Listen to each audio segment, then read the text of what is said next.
Welcome to the happytans podcast, where you will learn everything you need to know about running a successful sunless tanning business. We will interview some of the industry's top business owners to find out how they took a passion and turned it into a prosperous business. And here's your host, Grant Conscious.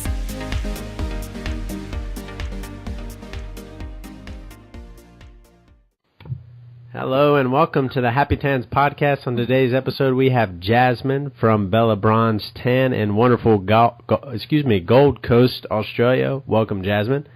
Hi, thanks for having me. Thank you so much. If you just want to take a moment to kind of introduce yourself and tell us a little bit about you and your business. Yeah, so I'm born and bred Gold Coaster, which is on the east coast of Australia. We're in quite a sunny area.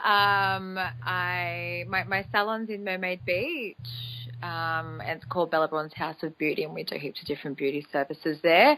I started tanning 11 years ago, so back when I was 19, 20, and first started mobile tanning, but now I've, gone along the way and had a salon for 3 years now, and I've also, launched my own product range. So a few things have happened along my journey, which makes it a little bit exciting. So, sure. Yeah, absolutely. That's obviously 11 years, a long time, but it's also a lot of change for you over the past 11 years. So. Yeah. Change is all good. We'll talk about that a little bit later, but I kind of like to start people off and set the tone a little bit about, being an entrepreneur. And as you know, you've been down this road for the past several years.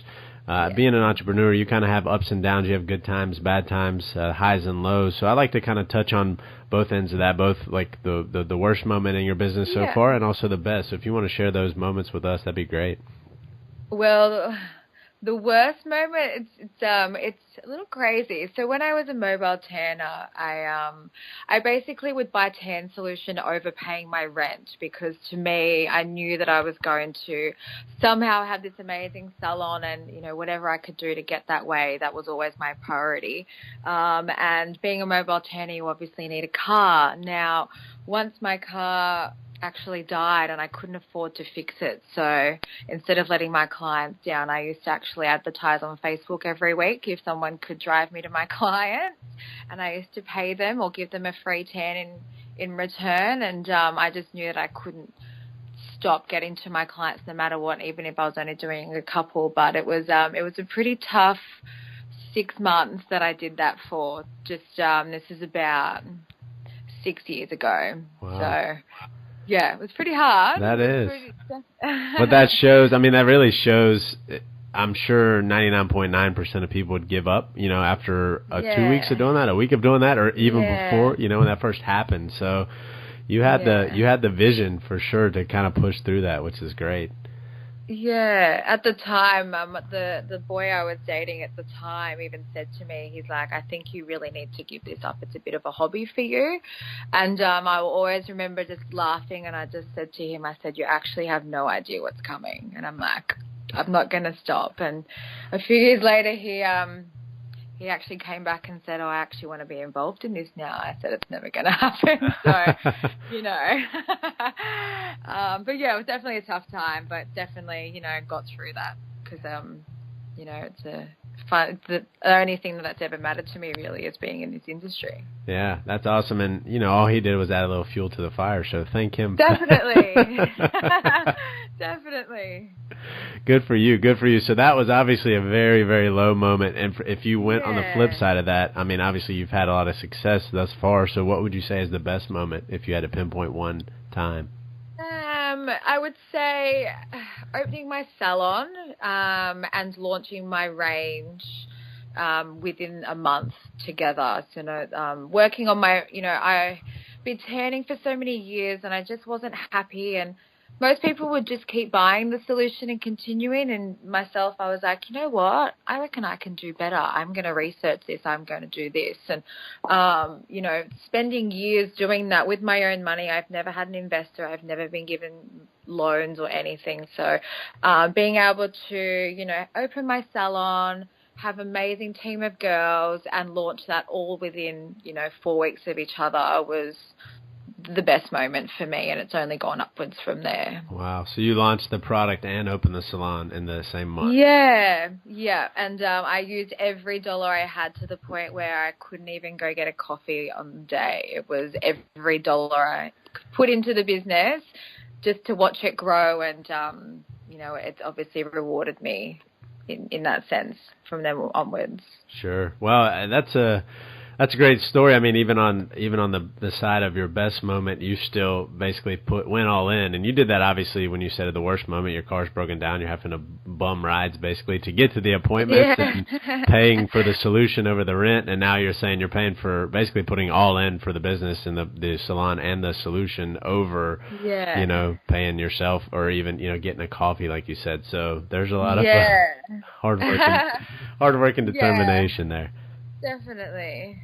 Awesome. And so back to, I like to kind of go back to the beginning. So 11 years ago, and not everybody remembers exactly, but do you remember how you acquired your first paying customer?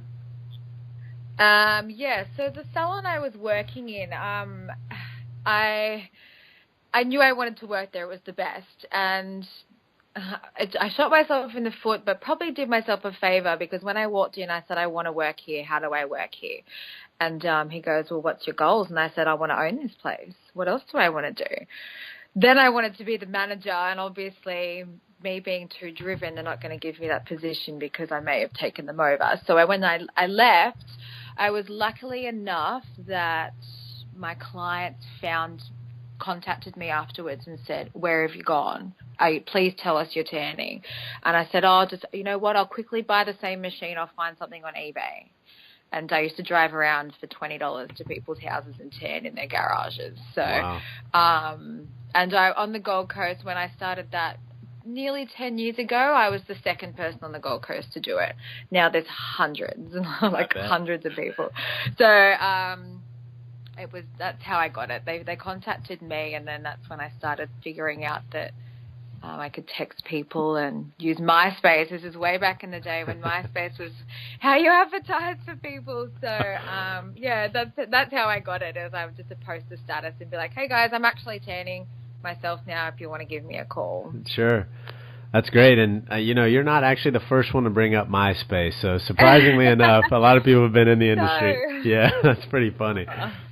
It's pretty funny to hear. So for just asking for $20, you would go tan them. Is that, for you, obviously the Australian, the AUD is a little different from US dollars. So I don't know, is that high or low over there?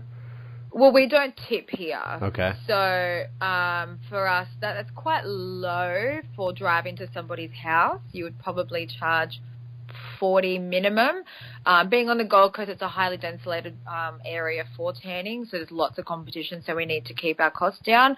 But if we went to Sydney and Melbourne, they charge $60 to $80 just to drive to your house. So it's pretty low in the sense of, driving. I would drive half an hour down the road just to do one person, just to get that $20. Wow. So, you were really working for that. Found out a better way to do it along the way, but sure. I loved what to do. I loved doing it. So, no matter what.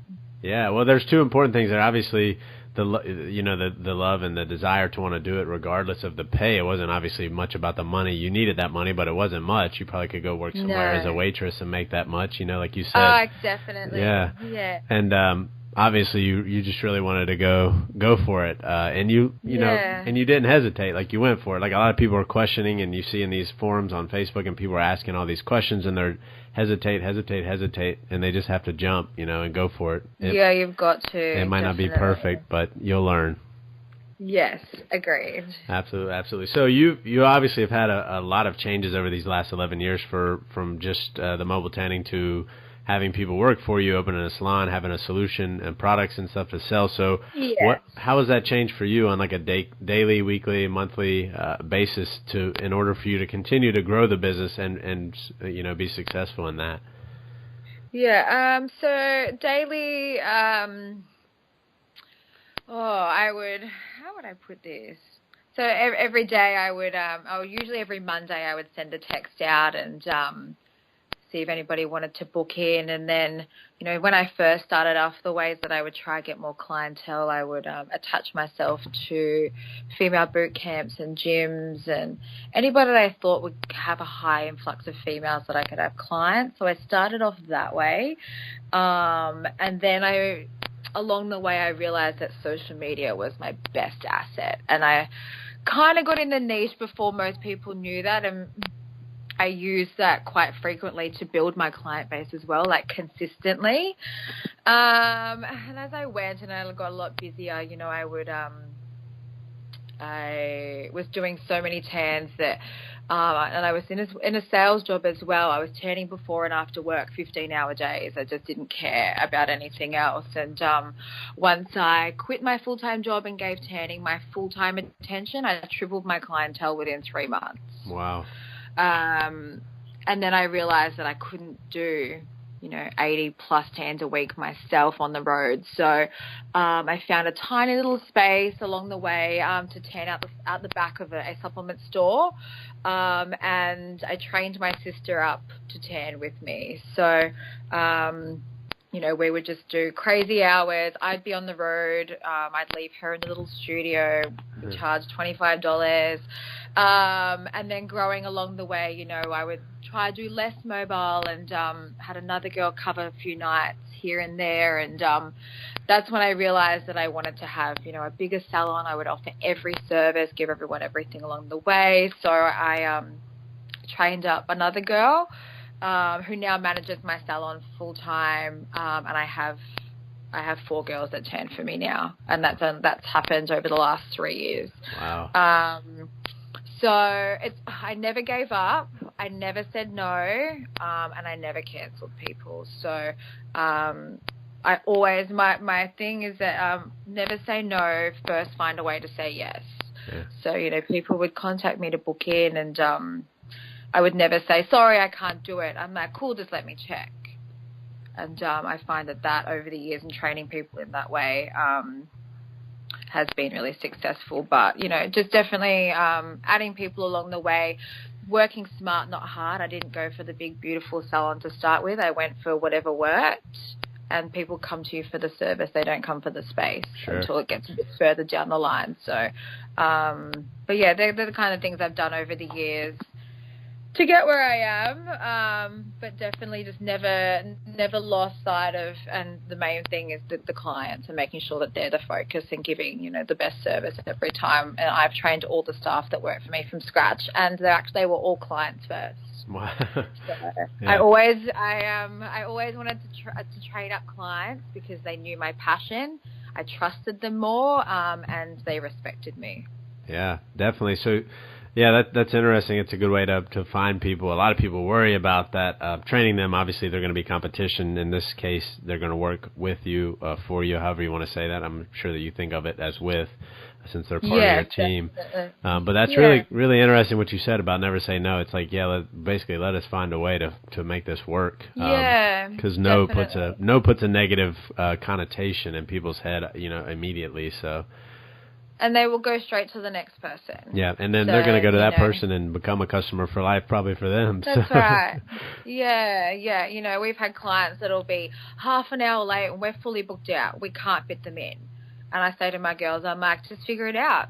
Just squeeze them in. Someone will move. I'm like, do whatever you can, because they know they're late and they're going to overly appreciate it.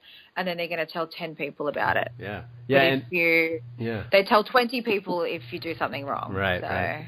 Yeah, very good point. I see a lot of people questioning about that. Obviously, there is, you know, and occasionally there's a person that's probably taking advantage of you, so to speak, where they might continue to cancel. But, you know, for that one person, that's rarely going to happen. You don't want to make somebody mad that it actually is genuinely like, sorry, I'm late. That's right. And we've all been there. Yeah. You know, life gets in the way, yeah. That's right. Also, especially where you guys are, I'm sure, with traffic. So. Yes. Definitely. So, if you had to, Jasmine, of everything that you've did over the 11 years to get to where you are, if you had to pinpoint one thing and say that was the most, you know, beneficial, the thing that helps you grow the most, what would you say that is? Social media. that to me is what has helped me grow tenfold. I find, and when I teach girls how to tan, I just say, if you forget about your business, everyone forgets about you. So it's making that part a priority, and I know for some people it is tough, but for me it's a consistent thing every day, non-stop. I always want to be the first thing people see when they wake up and the last thing they see when they go to bed. But for me, that would be number one. Very good point. Yeah, out of sight, out of mind, so that's important. A lot of people don't want to, it's awkward for them, people that haven't run a business. Social media is obviously something that people are still getting used to, but being in front of people, whether it's a website, social media, news, emails, whatever it is, out of sight, out of mind definitely is true. And you said, you were one of the early adopters of social media, and that's something that people have to also consider is that, Facebook, Instagram, all these are here, but there's the newer platforms like a Snapchat where some people probably aren't even utilizing that yet, and there might be a lot of opportunity there. And you kind of just have to jump in and explore with it. A lot of people I'm massive on the Insta story. That's like my little thing. Instagram's all about visual. Snapchats, I do enjoy Snapchat, but I find because of the audience on Instagram, it's easier to see because you don't have to track them down. But people want that emotional attachment as well. They want to see what you're doing instead of just an image all the time. So, and that's why Snapchat and Insta stories and Facebook Live and everything have just taken off. Sure. You feel like you know that person and just have a better connection. With the service. Absolutely. And that's the value of social media in the first place for a business, is to have a personal connection and not just be, Bella Bronze or, tanning and whatnot. You just want to be something more than that. So that's right. Absolutely. Well, thanks for sharing that. And on to some more, I was going to say Insta stories, right? Kind of a competitor to Snapchat, if you want to say, but you're right in the fact that Instagram is completely visual, right? So a very good point. This is a visual industry, so you kind of have to focus on that. Yeah, in the tanning industry, it is very visual. I find that we have that advantage over some other industries, is that we can show exactly what you're going to get. Yeah. With the benefit of, we're not wearing that much, so in most photos, so you really can see what the service is going to be or what product you offer compared to different beauty, or it might not have that same impact, or different fields. Yeah, definitely, very good point. Yeah. So for you, so you obviously, I like to ask about equipment and products. Obviously, you use your own solution, I'm sure. For you can tell people about that also, but the type of equipment, you might use something different being in Australia, but I'm not sure what type of equipment they have or what's mainstream over there for tanning. Most of us use like an HVLP system. I've used airbrush way in the past. I just don't find it gives me the result with the technique that I use. But I just use a pretty, like a 700 watt HVLP machine with they're from Tanning Essentials, which we'll actually start stocking very shortly. Awesome. And just with a, like a metal nozzle. I have for me, a tanning gun is like a hairdresser's scissors. It has to be perfect. Yeah. And many tans aren't done properly because of the setting on the gun. And when I train people, I make them bring in the gun, and I'm just like, what have you been doing? This is terrible. So, tighter setting on the gun and a medium setting on the machine, will produce a nice airbrush effect without having to use an airbrush machine. Yeah, very good point. And you obviously use your products then. I do. And are they? And I can ask because you are in Australia. You were the first Australian guest, by the way. But do you offer? Is the products offered? Yeah. Are your products offered in the United States as well? We do have a distributor in Florida at the moment. She's fantastic. She's such a great advocate, Jennifer. But we do have we have quite a few salons that are purchasing. Obviously, the shipping rate is high, so we are working on having a distribution center set up so we can post straight from there, so we can access the market a lot easier for everyone there. And we are looking at doing trade shows in America next year, which would be great for more of a hands-on visual aspect for Americans to see it. But we'll definitely be in more areas within the next 12 months. Very cool. And I'll link some information in the show notes so people can access the website or Jennifer's information, or whatever they can do. Wonderful. Yeah, Wonderful. absolutely. So when you start off, 11 years ago, Jasmine, I'm not even sure if it was available, but did you go through any training or certification, or was it just jump in and learn it on your own? I was trained by my salon. It wasn't by law to have a certification back then, but I worked for a top salon on the Gold Coast. I wasn't that amazing when I started, but I remember one of my first tans and watching the tan just run down her body, and I'm like, oh my goodness, what am I done? How am I going to fix this? Right. But practice makes perfect, and you've got to continue. But no, I was trained by fantastic tanners. One of the girls there was managing. She was actually asked to be Anthony Robbins' wife's personal tanner back in the day. Wow. Yeah. So Tony, she said Tony no. Robbins. I would have said yes. I would have said yes in a heartbeat. You talking about Tony Robbins? Yeah. Okay. Wow. Very cool. Yeah, definitely. Yeah. Very good. So, we've all been there. The spray that runs down, a little bit maybe too fast, too close, something, you got to figure it out. So, and this is kind of off the wall question, but do you know, like, once you started spraying, about how long before did you actually feel comfortable, like, no questions, I know what I'm going to do, like, with clients? Did it take months? Oh, probably about a month. I did about 10 trials before I was thrown right in the deep end on a Thursday night with 30 tans to do. Wow. And that was just like, if I can conquer a Thursday night, I know what I'm doing. So it took about a month, and within a couple of months, I was the requested tanner. So it was just, I just knew that there was nothing more important to me than being brown.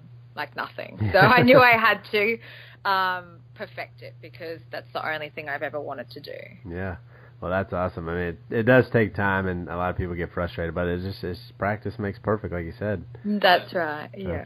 Absolutely. So this is a question I like to kind of end the interview with, and it's interesting to hear what people have to say. But if you could write a letter to yourself 11 years ago when you were just starting out, what would you say? Oh, I would definitely have to say that it's going to be tough, but it's definitely the right decision. Don't give up when you do get to those obstacles, and there's going to be many. But just continue going on, and once you write down your goals, and that's what I've done since I was 21, is that I would write down my goals and just continue doing that, and you will reach what you wanted by 30. You will definitely do it, and it will continue to do it. Very good, very good. And that's, so true. Like, you just, obviously you have a contagious type of feel about, like, what your desires and passions and what you wanted to reach. So it's awesome to hear that you're well on your way, and I'm sure you have goals much larger than we can imagine, but I'm sure you'll reach them with the type of work ethic and attitude and everything you have. And that's that is really half the battle for people. They get down or frustrated, and you have to see the bigger picture, and there's ups and downs, like you Most said. Definitely. Like you said, you could have given up, you didn't have a car for 6 months when you were getting getting dropped off to tan people and things, or you could have not invested that money to get the salon and your solution when you were putting all of your money literally into the business and kind of betting on yourself. So, but you didn't. So that's very good. Thank you so much for sharing your story. Not a problem. Thank you for asking. Yeah, absolutely. So, and I'll get your information. If somebody wants to reach out to you, or maybe even follow you on Instagram, what is your Instagram? So Instagram is Bella Bronze Tans with an S on the end. Very good. Yeah. I'll link that in the show notes. Also link to the website, and I'll get Jennifer's information as well in there for anybody in the United States that wants to reach out and kind of learn a little bit about the products. I'm sure she can fill them in on all that.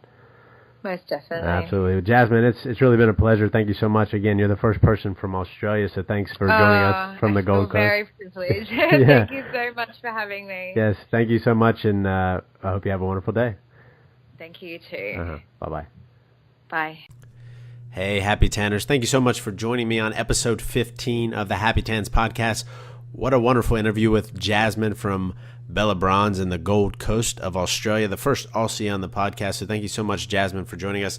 Wow, what an exceptional story. She had quite the desire and passion. She really went all in with that. with her business multiple times. And that's just so wonderful to hear in 11 years how far she has come from, not having a car, not even being able to get to her appointments technically, but trading off to get there, free tans, whatever she could do to get there, $20 tans, whatever she needed to do. But she had that bigger vision and that bigger picture in her mind of she knew where she was going to get. And now here we are 11 years later, and she does have her own salon. Not only that, she has people working with her on her team, and she also has her own products. So what a wonderful story. And like I said, I will link up links to Jasmine's website, her Instagram, and also the contact information for Jennifer, the USA distributor for Bella Bronze, in the show notes. Jasmine, thank you so much again for joining us and sharing your wonderful insight, your knowledge, and also your story with us. Thanks, Happy Tanners. If you ever have any questions, as always, find me, Grant, at happytans.com, or just come visit us, happytans.com. Have a wonderful day.